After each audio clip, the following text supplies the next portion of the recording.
I essentially stole that ring from my mother. I'm not proud of that move, actually. I was just very desperate. Quick note before we start. If you have enjoyed this podcast and want to support our incredible guests, please follow Low to Grow Podcast on Instagram and TikTok. Welcome to Low to Grow, the podcast transforming life's toughest moments into opportunity for growth. I'm Annie, a Forbes Under 30 technology founder whose entrepreneurship journey ran parallel to a mental health awakening.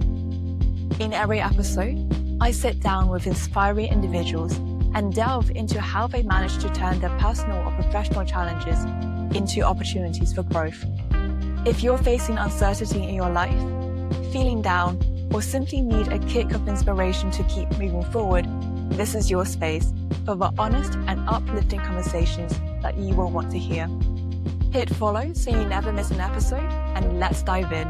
In 1996, Eva Kerschbaumer sold her grandmother's jewellery and brought a one-way ticket from Hungary to New York City. She arrived at the airport with just $50, the clothes on her back, and no family at all in New York, and speaking no English. After spending the money on a hamburger and a taxi ride to Penn Station, the $50 was gone. But thanks to the kindness of an Amtrak conductor, Eva was able to make her way to Pittsburgh, where she has been based since. There in 1996, Eva started working in a local salon and learned English by watching reruns of Gilligan's Island. A mere 6 years later, Eva was able to open her first own day spa, called ES Spa, with just 3 employees, and it was located in a renovated walk-in cooler at the local yacht club. For Eva, business grew rapidly so that by 2005, Eva was able to build her dream spa where it still stands today. This is a 7,000 square foot green certified spa sanctuary in Pittsburgh, and this is where you can find it to this very day. Fast forward 20 years, Eva's client list now includes A-list celebrities, professional athletes, and Fortune 500 executives. Her success comes down to one simple philosophy, which is that Eva always puts her clients' needs first, and she works harder than anyone else in the room in order to deliver the most effective treatments with both heart and integrity. I am so humbled and honored to have Eva join me on the Low to Grow podcast to share her story and what she has learned as an immigrant from Europe in the US who has really made a name for herself. Eva, it's a pleasure to have you on the Low to Grow podcast. Who do you think will benefit the most from listening to our conversation today? Well, as you were just talking, I got like super emotional about all this. You forget when you're going through all this, you just remind me the conductor, for example, who's, bless him, I hope he's just amazing person. I felt he helped me to be where I am, because I don't know if I would have able to get to Pittsburgh, but I think people who have to, for whatever reason, go to maybe a different state or different country, they are alone, but you're not alone. There is a reason you're there, and there's going to be people, or whatever that is, going to help you to achieve whatever is your dream. So you are never alone. So that's the person I want to reach to, that when you, whatever desperation or just challenge that you have to, even young people who just have to go study abroad and they feel like it's going to be challenging because they may be, harder time to make friends. And what's it going to be like to be studying in a different city? So those are the people I think they would benefit. I really love it, Eva, because I think your story is really for someone who is out of their home country and they might be, starting a new career, or as you said, going for university, and they're alone in that new city. Your story has so much learning and also power to give to them. So let's start at the very beginning then. So Eva, you sold your grandmother's jewelry in Hungary to come to New York with just $50. What prompted that move? I'm not proud of that move, actually. I was just very desperate. My parents were really against for me to go. And I just, as much as you feel like you have money, but then you realize for the ticket, and at the time you had to have this Visa card to show to the US that you have some sort of money, maybe. So that meant in a bank that you had to have like a minimum payment. I essentially stole that ring from my mother. And obviously later I brought her the nicest one that she could, just amazing. But that one thing I'm not really proud of. Now, she always said to me, it was meant for to happen. This desperation. Somehow I thought that it is a right thing to do, in a sense of, maybe it's not the right word I'm using, but I will make it right. And Mm. I know these words are dramatic when you say stolen or something, because that was actually my grandmother's ring. And like I said, that is something that I battle with every day. Like I said, I bought my mom a nicer and fancier, whatever you want to call it, but the sentiment is not there, right? Or is that the sentiment? Because essentially, I'm able to provide them a better life where how they live right now, because how I live now and what I achieved, and I could help them. But it's in you, like what you did and how you did it. Thank you for being so honest and sharing that. I think that is quite a personal thing to share, and I really appreciate you doing so.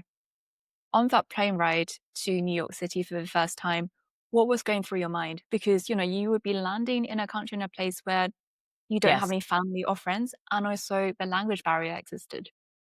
And so many people ask me that, and I always think of, I don't know, I'm gonna be again really raw about this. I think I was just stupid, naive, ignorant, naively dreaming everything is gonna be okay. Obviously, you have a natural nervousness, but as I'm a parent now, and I remember my son this past year wanted to go to Iceland for 8 days, and he cruised around in a van, and my heart, was sinking every day. And I followed the GPS in the phone, the locator. And I remember thinking this thing, my mom didn't have that chance, you know? Yeah, I would call it stupidly naive. Like everything is going to be just fine. Somehow I am going to manage to learn language really quickly, and this country is going to welcome me. And now it was many years ago. Things are different now. This is so much harder for people like me to come over to a country in that situation. I like to think if it's called luck or serendipity or whatever you want to call it. But yeah, what I was feeling, nervousness, but extreme hope for some MTV like world that at the time I loved, that the sound of English I felt very cool. And yeah. I love how you're being so blunt and also very refreshing about it, because you could have so easily said and framed it in a much more positive way. But, No. I think for, I guess, young people, whether back then or today, it's the same, right? You have a sense of refreshing optimism about the world, and also this innate feeling that, I can really do anything. And to then give yourself the belief to travel across continents to try and build a new life for yourself. And I also really liked what you said about learning English by watching reruns of Gilligan's Island, because that's such a vivid image. And for me, my parents don't speak English as a mother tongue as well. And I think watching soap operas or TV shows, Oh, and also yeah. listening to songs, like country songs specifically, because they're slower, it's an amazing way for them to have learned English as well. Yeah. But, I was quite curious, for you learning English by, I guess, working and also watching Gilligan's Island, what did that experience teach you about finding your way in a completely new world than what you're used to?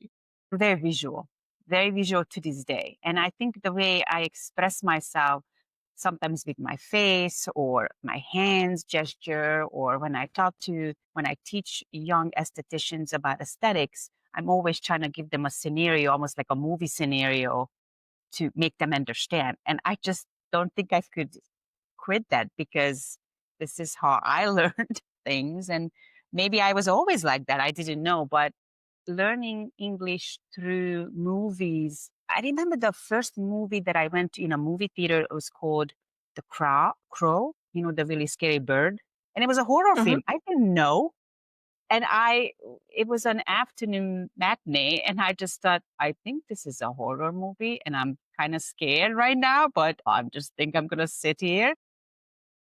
I knew then that that's a difficult movie to learn English from, because Hmm. it's more imaginative, it's more superficial or whatever. Three's company, Gilligan's Ire, the gesture of, if you look at those actors, how they try not tell you and overacting their little funniness, you could sort of guess what they were saying, right? So that made it easy. And I realized, okay, I know. And like, I don't know, Willikers was one of my favorite sophisticated words that I learned from that movie.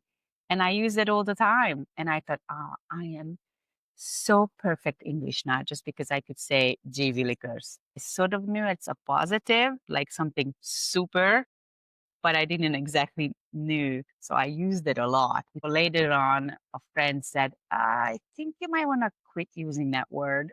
It's not always good for everything.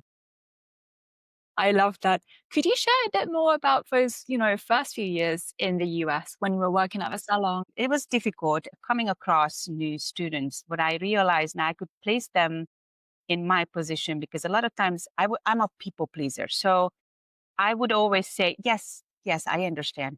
I had no clue. I had no clue what they said to me. I had no clue what they wanted from me. And I had to sort of figure it out. And most of the time I did pretty good job. I had times that I couldn't. I couldn't make a client understand that I wanted them to lay comfortable in a bed. I winged it a lot, like a lot.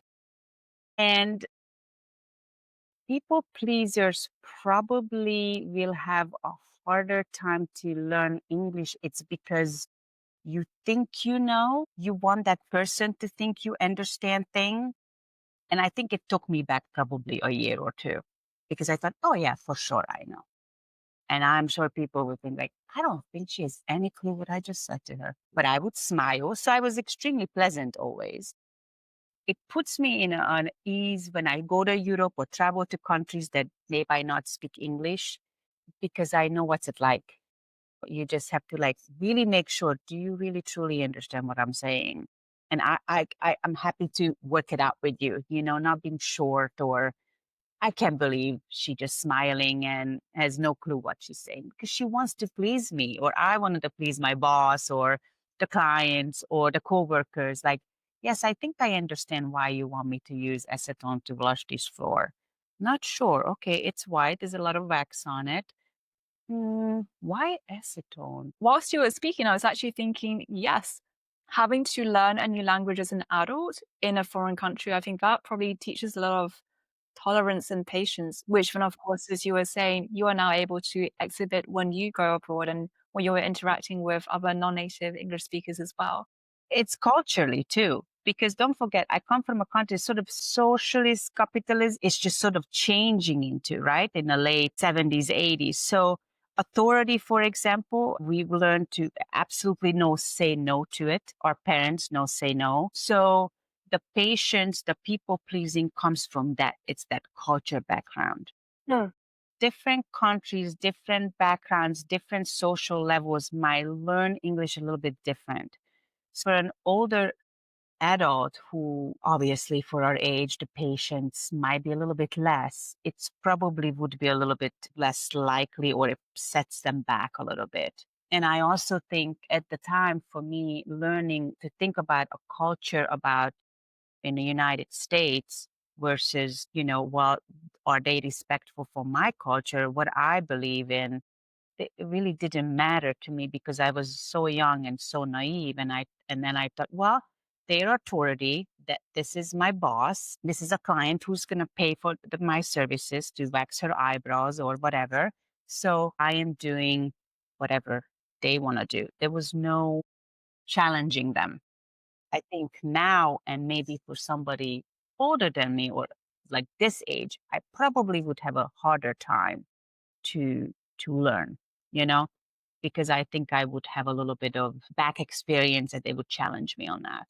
I think a lot of people who work in people-facing roles, myself included, would normally relate with being innate people pleasers. But then over time or over a career, that has to change. So, for example, in corporate, if you go into management positions, and for yourself, I guess when you launched your company, how did you feel that your innate trait of people pleasing has actually developed or changed over the course of your career?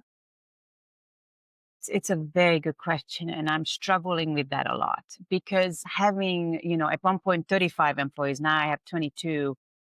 I still want them to be happy, but as I'm growing older, I went through from cleaning the floor with acetone to somebody, and now supposed to be the leader of the place. And I'm still cleaning the floor, because I want to be part of everything of the operation. So I understand it. So I'm spending time with the people who are doing the laundry, the people, the front desk, because I want to make their challenges. It's still hard for me to delegate and have them learning. If me not delegating, just doing it, that's called, I've just learned micromanaging, right? And that's a difficult one because you want them to learn through experiences from not doing it or having that conversation. But if I do it for them because it's quicker or I'm so experienced, they're not learning. But I want them to have a better work experience than I had. Is that a good thing? Is that a good thing to have very nice boss versus a very fair, tough, not so always pleasing boss, in a sense of when they do something, for example, in my place right now, I'm always trying to put them in the position that I was 30 years ago. This is a different time right now, Oh, you have an upset stomach and you don't want to come into work today. It's okay. I do your work for you. I can't grow to be a bigger company if I keep continually doing that. And I'm have a really hard time to say, well, take some Pepto-Bismol or whatever that is, or some electrolytes, and you're going to be just fine, because that's what I would have done. I wouldn't even ask my boss. Never, never, never, never. I would have suffered through. But is that good too? Do I need an employee feeling uncomfortable throughout the whole day? She's not feeling well, she can't perform. So these are the challenges that I have. And I don't want my past experience that on them, because there was so many years ago, different things I need to learn from them. I think I work too hard instead of smart. And young people now work so much smarter than I was at the time. And I need to learn from that. And it's still a little bit of a challenge, because you have this resentment a little bit. Like, I had to work so many hours to clean that floor, you know. Like, for example, we talk about people in the waxing industry to make sure there's not wax everywhere in a room so clients can't see that. And just you clean your room. And now it would be put it in my industry, employees are like, well, can you just hire a cleaning lady? A small business today maybe cannot. So it's going to have to be part of your job, to clean up your area. But now team members are challenging us. Well, this should be part of asphalt to have a cleaning crew. You understand where I'm putting this in? And in the beginning of my existence, I could not do it. Now I can. From 1996 to 2002, you were working at someone else's spa salon, and then you opened your first on-site premise in 2002.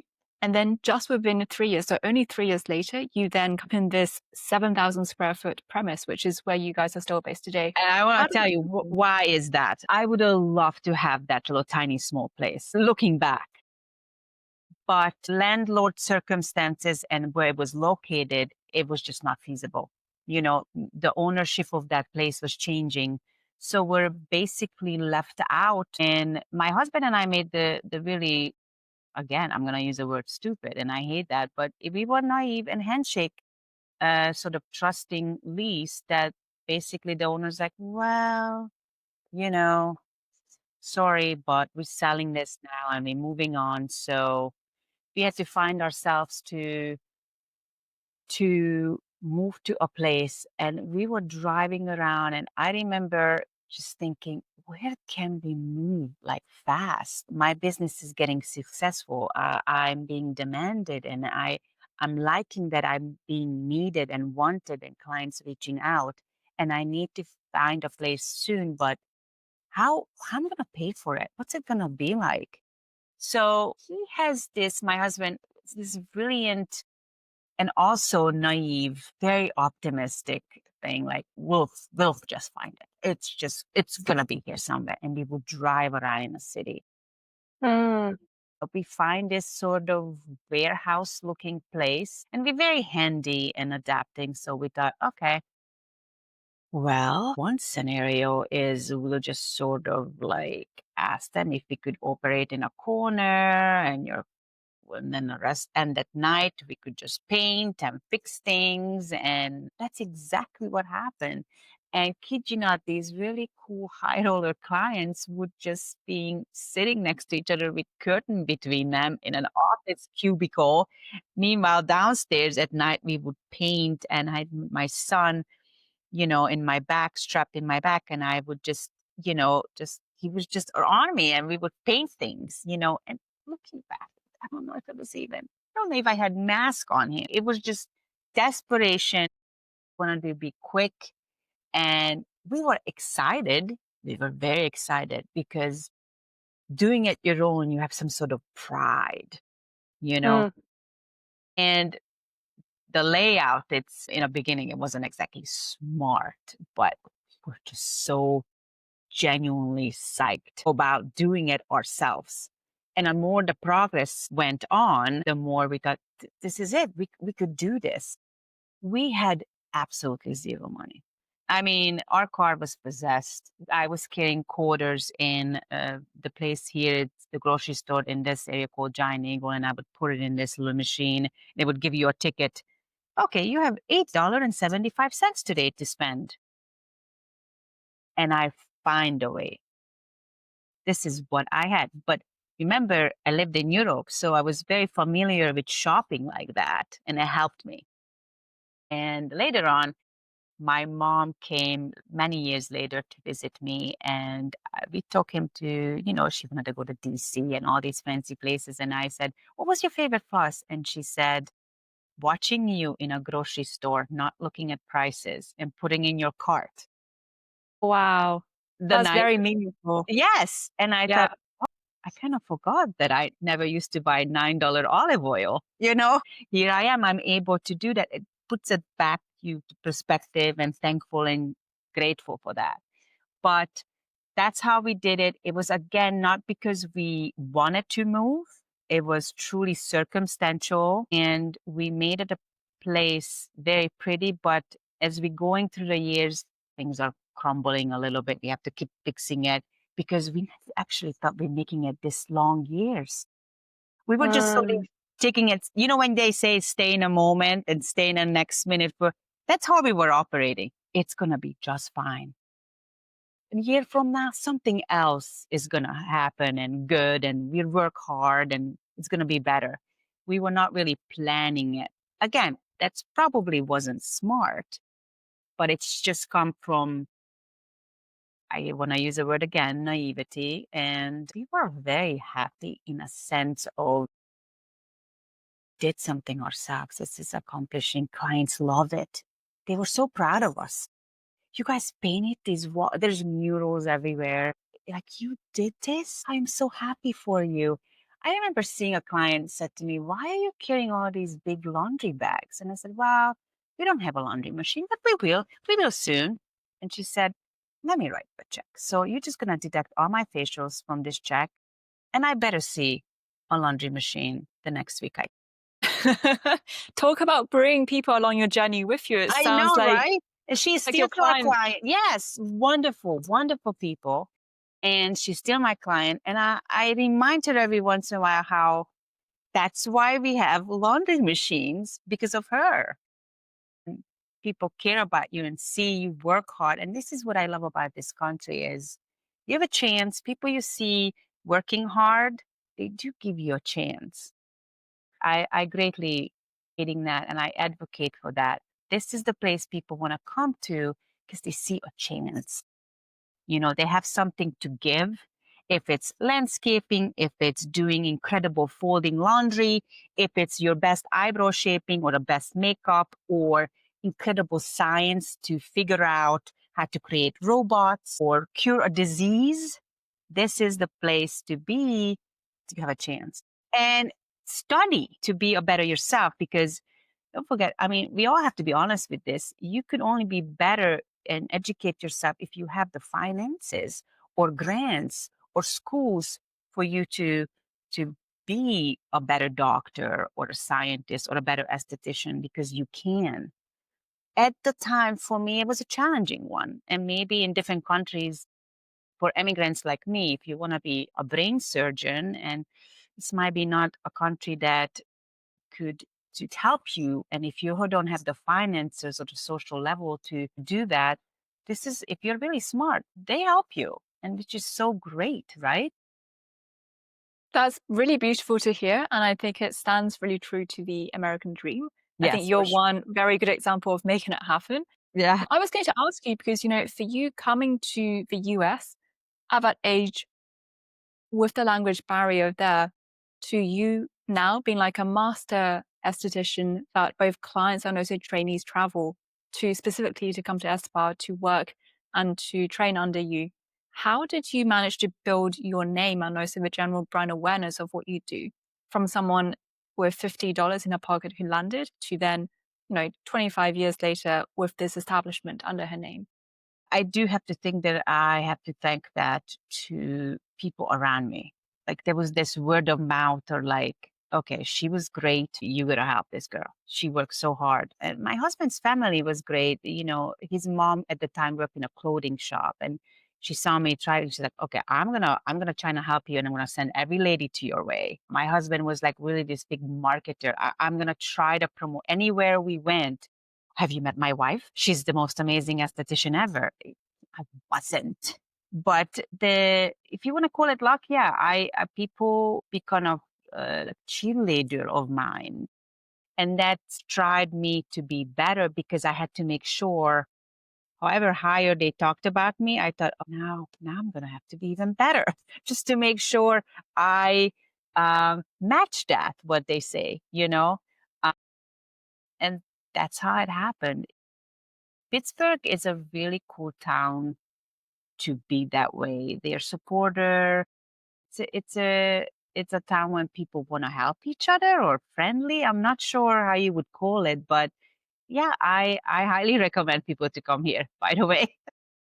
It sounds like a really supportive environment. And also It I was is. just It is. laughing because I think how I came to get to know you was an email from your husband saying, Yeah, I "Hey, know. we've heard I of this know. master I esthetician," know. which I I know. absolutely loved. And then I realized that you and him work together. And I was quite curious to understand, what is it like working, I guess, in part with your husband? It is difficult. He's a numbers guy. He's a cheerleader. He's absolute promoter. I am more emotional. I more want the best. I want the best steam machine or the best laser, but it's not always that we can afford. So I think we balance it out. Okay. I would have never reached out to you and say, I want to be on your podcast. So for promoting myself, I need him. Now, I would be perfectly comfortable just working in my environment. He says, this is crazy. You need to do this. You're so great. You have so many famous people who seek you out. And why would you not? And I'm like, that's okay. We need their privacy. And that's why they like me. I'm very discreet. And this is not, maybe they were just locally here. I never operated in my life like there's always, it's not a competition. You're just trying to do the good thing at that time and really, really trying to focus to do the right thing, right? And if you always focus on that, you're going to be good. If you're wasting your time to do selfies and make sure your hair is perfectly cleared instead of worried about investing in you and be a better what you do, that one single thing that you're good at, right? Like I'm really good at figuring out when I see your skin, because I suffer through with acne horribly. So I know the pain, what you were going through, looking at yourself in the mirror and thinking, I don't think I could go outside. Hmm. There's a way why is this happening? So I could place myself in there. I'm insightful, so I could figure out what can I do for you then, now. And that's why I'm good at. I'm not good at promoting myself. typically I would call myself a little bit introverted. For this to be on here, I'm telling you, I can't tell you amount of, I don't think I could do this. I don't think I could do this. I don't think I could do that. And he basically just shoving me in here of the reason why we are here. I love that. And it's not like I'm 20 right now. I'm 51 years old. So it should be better. But I'm still sweating right here, right now. It's not that easy. He would be charming everybody, and it comes easy for him. And every once in a while, when we work with each other, I always think it would be probably better if he would be the esthetician and I would be behind background and I would do all the assisting for him and he would just do all the promotion for himself because he's so good at it. Well, it definitely sounds like you both have a very complementary relationship and complementary roles, both in your personal and also your professional lives. What came out, which I found quite interesting is, and this is just based on textbook stereotypes, your husband sounds like a very American guy, Yes. because I feel like in America, it is normal and it is accepted to promote yourself and always just be quite comfortable with saying what you have achieved and not feeling any almost like not shame, but almost like embarrassment behind it. Whereas I guess in some other cultures, so for Chinese culture, for myself, and I guess for you from Hungary, maybe like Eastern Europe, we're not raised to be like that. Yes. And which is why even if, yourself or myself, even if we are good at this one thing that we do, it's just not that normal or natural to talk too much about it. Because I feel like, for example, if I talk about something that I've achieved really well, there's always this like small thought at the back of my mind, which is my parents, if they hear it, would they tell me to stop talking about it?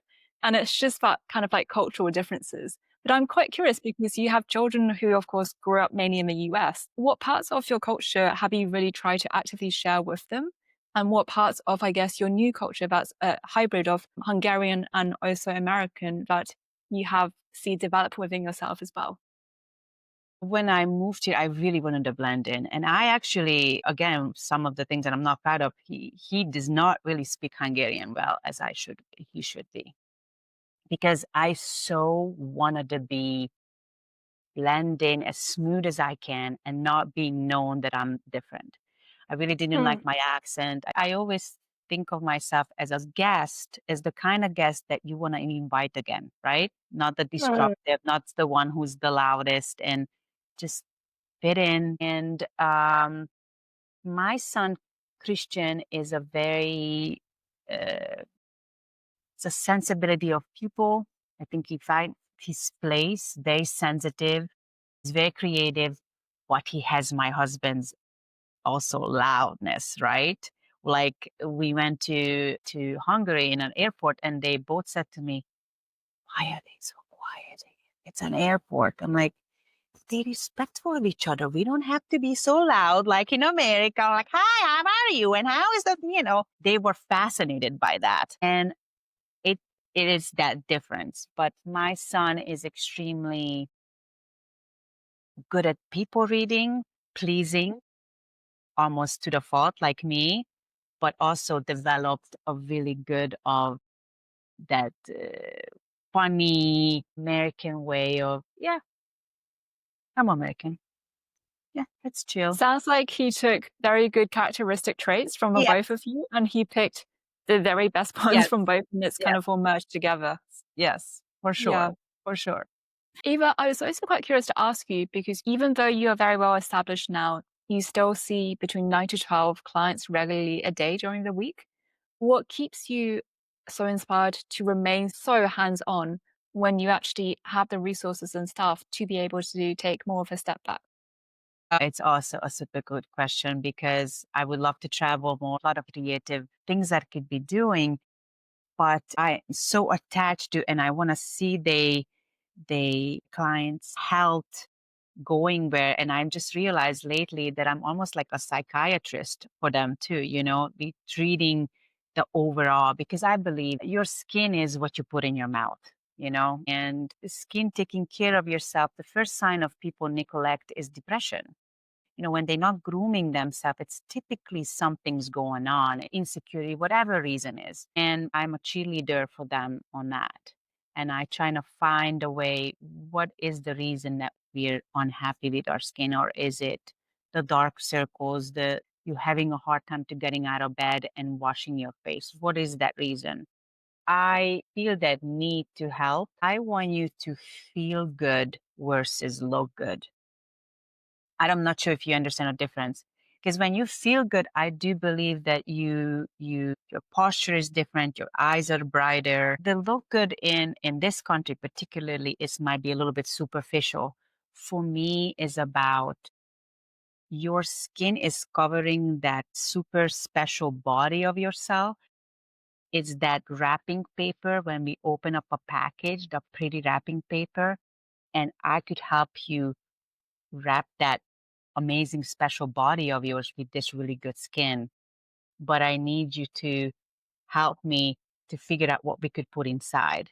So I love helping, I love pleasing, and I love when clients say, I cannot believe how when you were talking to me about taking biotin for my hair, how much it's made a difference. I can't believe that you challenged me on that and I wasn't doing it. And being consistent, or vitamin D, or all the nutrition, or taking probiotic, for example, or just simplify my skincare and being consistent, how much it's changed, or seek a dermatologist for a certain type of skin disease does right. And I feel so much better looking at myself in a mirror, because it's not necessarily for a selfie picture, but if you feel good about yourself, you're more performing at your job, you're better at your relationships, you're taking care of your kids better, right? Because you have this self security. And just if your eyes are brighter and you're smiling, think around you, everybody, even a cats or your dogs are smiling at you back, because you are just alive. I like that. That's the only thing I know, other than Um, I'm a really good decorator as well. Yes. you can definitely paint Yes. murals.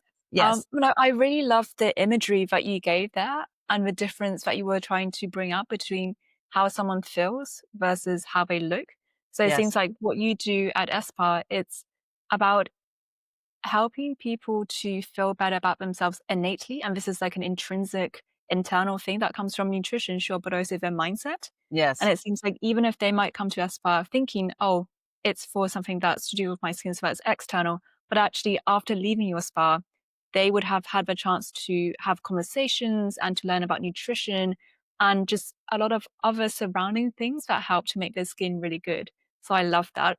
As someone who is a female, an immigrant to the US, and also a really successful entrepreneur, what were some of the main challenges that you had to overcome over the past 20 years?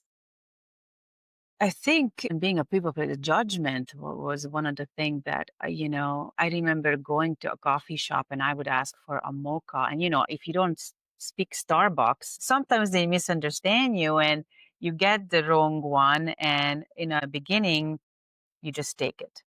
And then you're like, oh, well, excuse me, that's not what I mean. I apologize and don't speak as well English. I think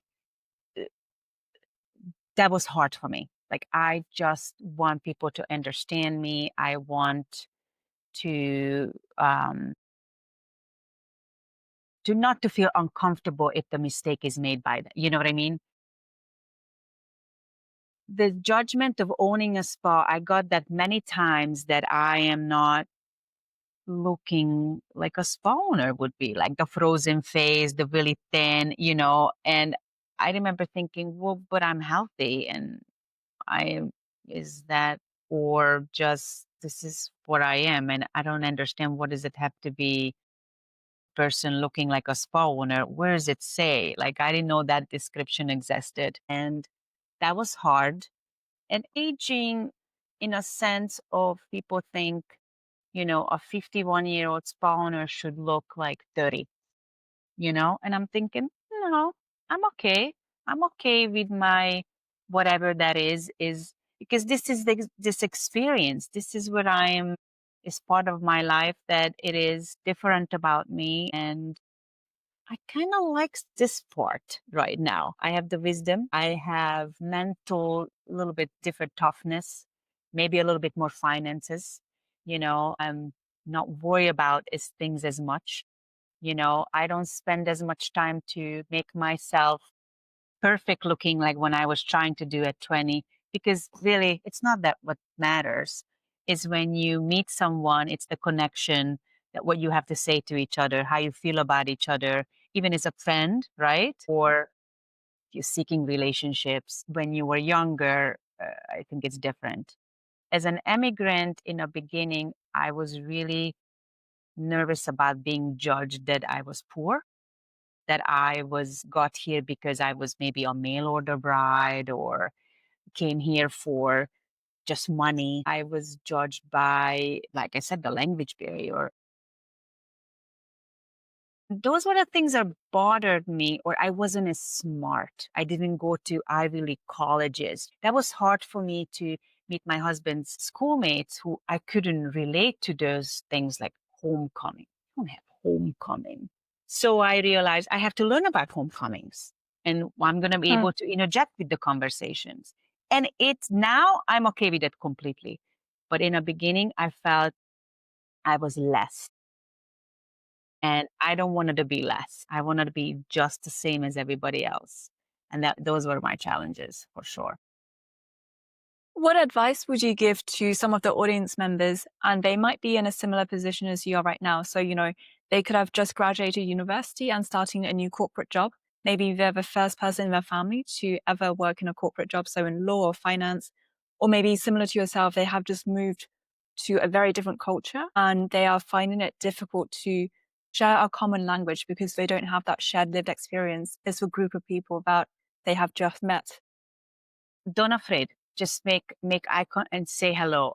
My son always say to me, "Oh, you have that elevator or customer service language, and you're making friends with even an elevator. You just talk to everybody." Now, That's great. obviously, because I can.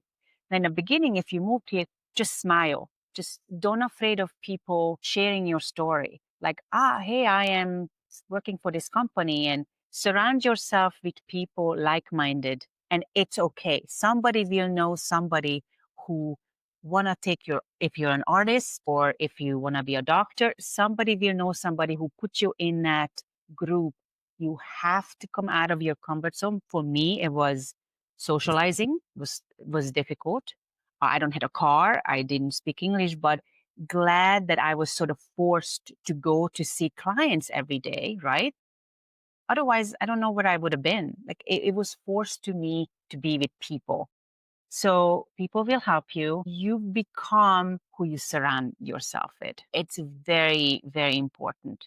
If you are in my position now, what I realized is you can't do everything yourself. You're not a superwoman just because you're doing it.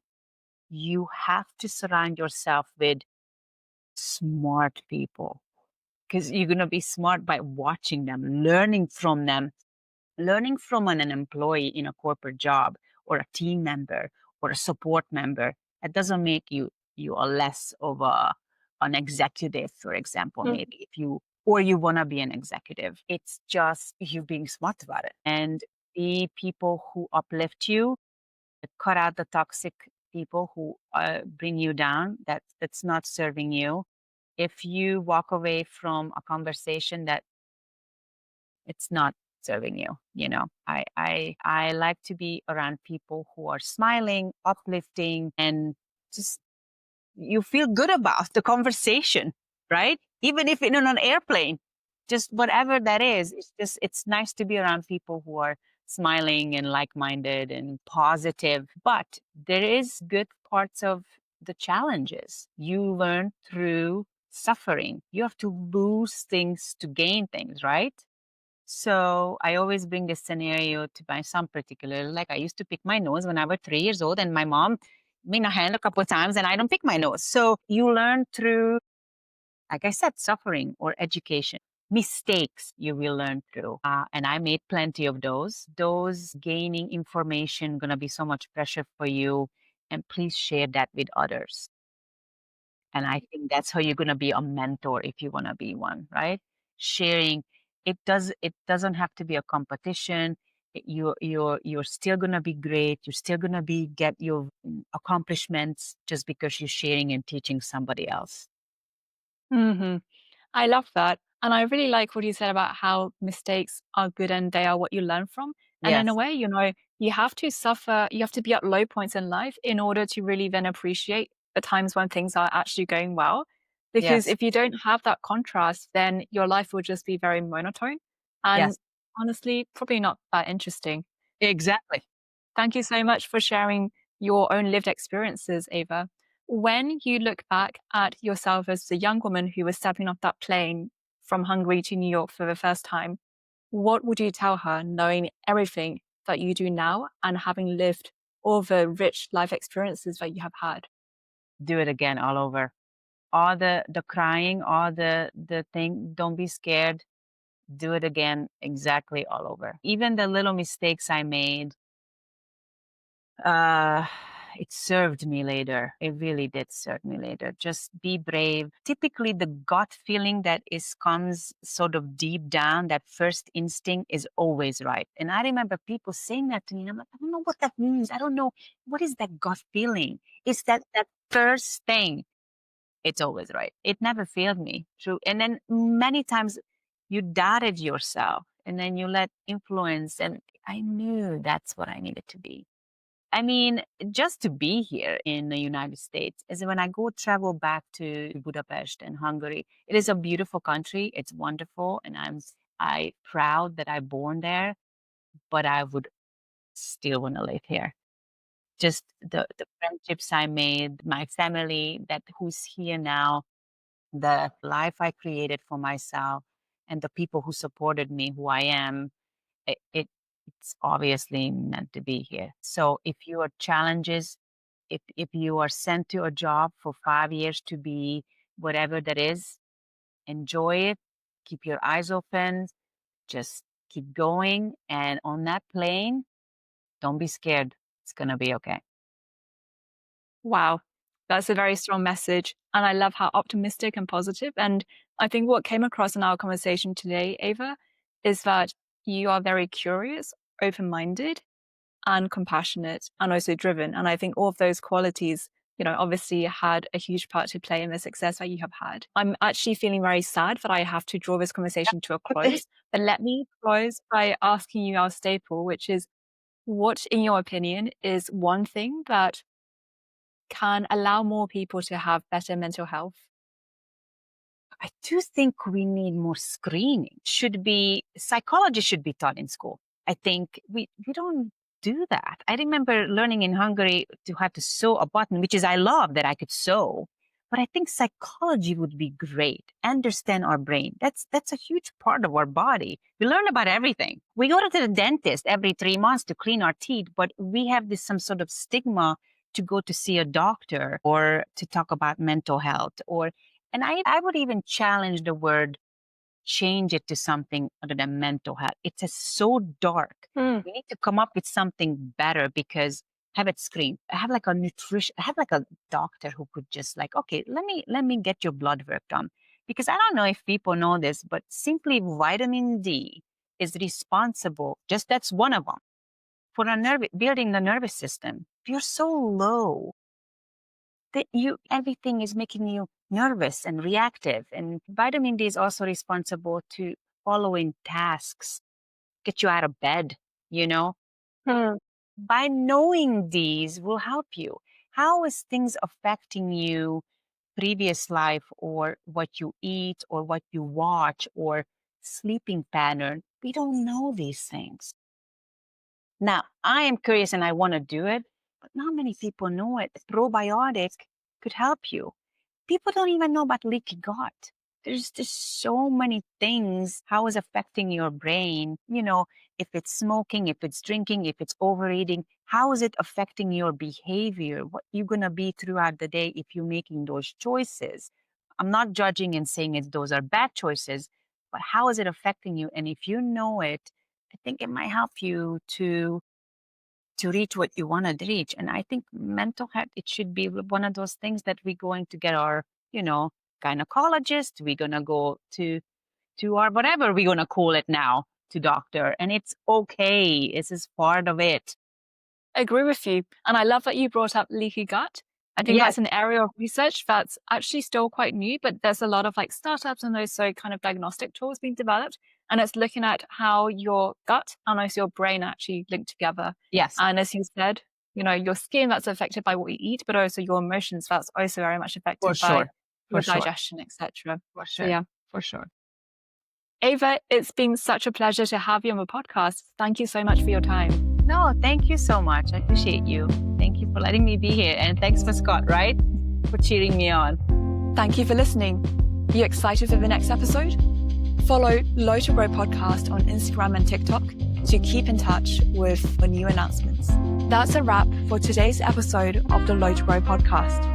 If it resonated with you, leave a review and hit follow to help more people to find important conversations. Keep growing and see you next time.